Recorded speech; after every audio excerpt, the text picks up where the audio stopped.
So, there's this trend on TikTok. Imagine you're at your house one day about to make dinner and you don't like store bought pesto.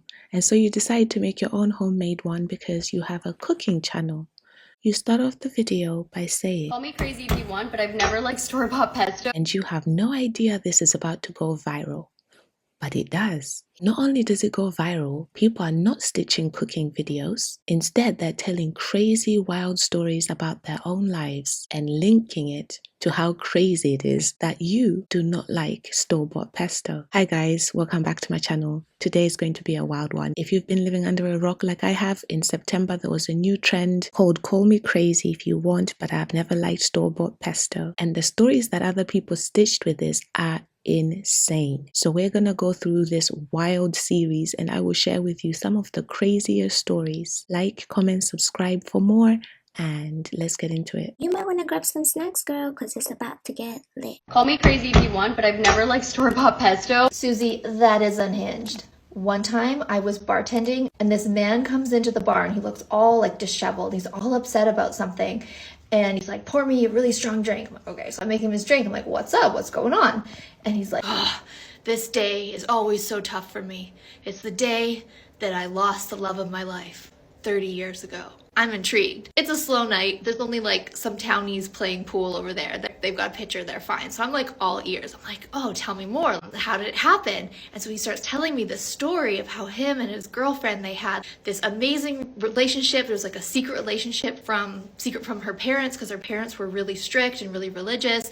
And they were just super in love and they had plans to run off together and get married. One day he drops her off back at her parents' house. They say goodbye. Everything's great. They had a great date. And then she goes inside and then he doesn't hear from her the next day or the next day or the next day. Days and days go on. He starts calling the parents' house, but nobody picks up. He just calls for days, and now weeks go by. He's still calling. Nobody ever picks up. He has no idea what happened. He's like heartbroken. Why would she ghost him like this? Why wouldn't she say something? Like everything seemed fine on their date. Like what is going on? And then eventually, like weeks later, he was just about to give up, and this time her mom picks up. And he's like, let's call her Julie. He's like, oh my gosh, like, is Julie okay? Like, I just want to check in. What's going on? I haven't heard from her. And her mom is like, don't ever call here again. Don't ever show up at our house. If you show up here, we will call the cops. Do not ever contact her again. Click. So he's just terrified, for one, but he's a young guy. He's like, what can he do? He doesn't want to get arrested. So he just moves on with his life. But he never forgets her. But I can't help but ask, like, where did this happen? Where were you guys growing up? He's like, oh, West Vancouver. I'm like, well, West Vancouver isn't very far from Surrey, where he lives now. Has he ever reached out to her now that they're grown up? Did he ever talk to her again? He's like, no, I have no idea what happened. I never heard from her again. And then I'm like, well, why don't you just look her up on Facebook? And he's like, what's that? Mind you, he is in his 50s, so maybe he doesn't know what Facebook is. And also the story that I'm telling you, it happened over 10 years ago. So Facebook was pretty new. He just didn't know what it was. So I just pull out my phone and I'm like, oh, well, what's her name? Let's look her up. Okay, so he gives me her name. I go through a couple people and then I find someone in West Vancouver. And I'm like, is this her? And I show him a picture, the profile picture, and his face just goes like, he's like, oh my God, that's her. He's shocked, right? So he's just staring at it. And I'm like, okay, cool. Well, we can see what we can see on her profile. Like most of it was locked. He's just like mind boggled that this is possible. And I'm kind of going through the photos and like the things that I can see that's public on her profile. And I see that she has a daughter. So I'm like, oh, look, like she actually has a daughter. So I pull up the daughter's profile and I see, oh, she just had a birthday. She's 30. And I pull up the picture of her and I swear to God, this woman has the exact same face as this man who was sitting at my bar. What do I do with this information? Well, I'm just like, look! She has a daughter that's 30 and looks just like you. He loses it. He starts crying. We just realized that potentially the reason why her parents banned her from seeing this man was because she was pregnant with his baby and they didn't approve of him or whatever reasons they had. They kept it a secret and they kept him out of the kid's life. So that was crazy. A woman reached out to me because she had a relationship with a man that resulted in a child. The relationship was very short and it was over before the baby was born. Well, anyways, he ended up ghosting her. Well, she was trying to get child support from him. By the time she went to have him served, he had moved. So now she didn't know where he lived. She asked me to help her, but I could never find an appropriate address for him. It was like a ghost. It was weird. But she knew that he would often go to visit his grandfather at the nursing home. So I'm thinking, all right, let's go to the nursing home and follow him from there. Except this nursing home is freaking giant. Like, it's a whole ass community. There's like multiple different entrances. There's no way this fella's gonna just like show up and then we'll see him. So I did what I do. I went undercover. I went and got me some scrubs. I just walked right into the building, right past the front desk. They said hi to me and I just started looking for the dude's room. Like all willy-nilly, walking through the halls. I found the guy's room and then I just sat outside the little living room area where everybody was sitting watching Golden Girls or whatever they was watching. And I guess everybody just presumed that I belonged there because they'd see me in good old Southern hospitality. Hey, how's your mom and them? I was even hanging out with them in the break room. Well, eventually, after eyeballing this guy's door for several days, my subject finally shows up.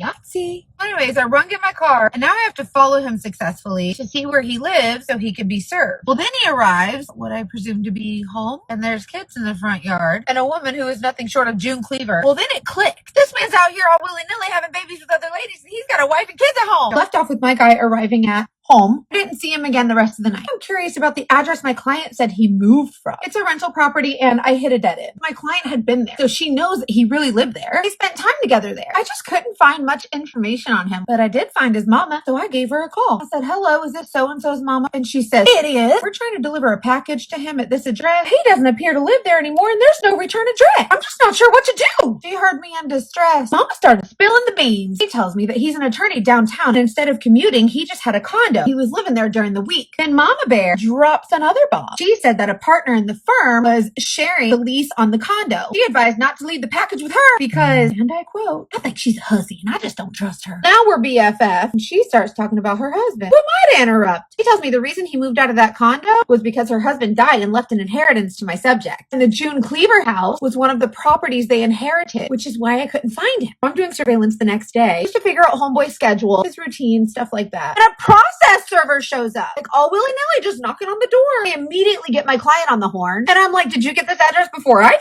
What are the chances he's being served for something totally different? He ends up serving my guy paper. When the process server leaves, I flag him down, shoot the shit with him a little bit, talking a little bit of shop, and I find out he's being served child support papers, not on behalf of my client, but the hussy at the law firm. So we find out the hussy from the law firm has just served my subject with child support papers. And guess when the baby's birthday is? I'll give you a hint. It's the same month as my client's baby. So I don't do a lot of mathing. It's just not my thing. But I think that means he was yoinking them both at the same time. But guess what else? His youngest baby, the one with his wife, is the same age as the other two. And it don't take no rocket surgeon to calculate that. So I tell my client all this, and she tells me, oh, that explains so much. What? She thought they were in a committed monogamous long-term relationship and that he just traveled a lot. Well, so anyways, I'm invested. So I go talk to the doorman at the building of the condo. And by talk, I mean I flirted a little bit. And so then he spills the beans. I think I'm really good at this job. Well, he says it's really none of his business what's going on, but he could clearly tell that this guy has like a harem. And he remembers seeing not one, not two, not three, but 4 women that were pregnant coming in and out of the building with my guy. So this guy has multiple women at different stages of pregnancy, just all willy-nilly living it up. He's a regular Nick Cannon. But the doorman said there was a different girl basically every night. So this guy's out here all willy-nilly in front of God and everybody, just putting his thing any damn where. Well, remember what I told you about the dad dying? Y'all, there's so much more. Remember how I told you the mom said the dad had died and left an inheritance? That's when he decided he wanted to go. He didn't want those babies getting his inheritance. So tell you how many ways he would have had to split it. So this guy's over here playing hide and seek. I guess he thought maybe if he just don't show up, it'll all go away. My client knew nothing about the inheritance. She has her own money, but the hussy at the law firm knew, and she wanted part of it. She said so in her complaint. Remember the day I was doing surveillance and the process server came? Well, so did Mama Bear. She brought the police because the wife called the mama. So all of them's out on the driveway, all willy-nilly in front of God and everybody, going at it. And I'm here to tell you, Mama Bear wasn't protecting her son. He was popping off on him just alongside the wife. Well, so the cops make him get his stuff and go. And the one deputy starts escorting him inside to, I guess, like, collect his stuff. Then the wife says, no, officer, don't make him go. He needs to stay right here because I'm pregnant. Oh, for the love of the lamb. Like they all stopped dead in their tracks. Well, at this point, obviously everyone's pissed, but Mama Bear was like the pissest. Y'all, this lady went steel magnolias. You'll never get a dime of your father's money. When Mama Bear ain't happy, ain't nobody happy. So my client felt so bad for the wife. Like she had no idea about her. Well, instead of serving baby daddy all willy-nilly in front of the wife, she called her to give her a heads up. And y'all, she spilled the ever-loving beans about the doorman, the condo, all of it. So they end up going to court. Well, the mama made sure to tell the judge, those are my grandbabies and I want them taken care of. The wife divorced him. Homeboy's mama let her keep the house. Stupid games, stupid prices. I don't know about you, but I really enjoyed that. I enjoyed those stories. They were so crazy. But the first story, yeah, I didn't really understand how this guy is 50 and doesn't know Facebook. 50 isn't that old. I know she said it happened like 10 years ago, but my parents are in their 60s now. They knew about Facebook like as soon as it came out, pretty much. But anyway, what did you guys think about those stories? Was that crazy or what? Do you guys have any stories as well of yours that you could add to this stitch? But also in the second story, like how many kids did this man want? Like what is wrong with him? Why can't he just stay safe and stay strapped? Like all the lying. This is what I just don't understand about people. Like, leave people alone. You don't have to mess up other people's lives just because you're feeling unfulfilled or whatever your issues are. All these kids just confused, living a strange life. And then society wants to look down upon these women, but the man gets to go off scot-free. Like, I don't get it. It's crazy to me. But anyway, as always, I love to hear your comments and I read all of them. I really, really do. So please share your comments if you have some crazy stories or if you just have something to add on the stories we've just watched. And also if you want me to do more of these videos, please let me know because I really enjoyed this, but there's no point me enjoying it if you guys don't. So let me know. As always, remember to stay safe out there. There's a bunch of crazies. Cheerio. Chica,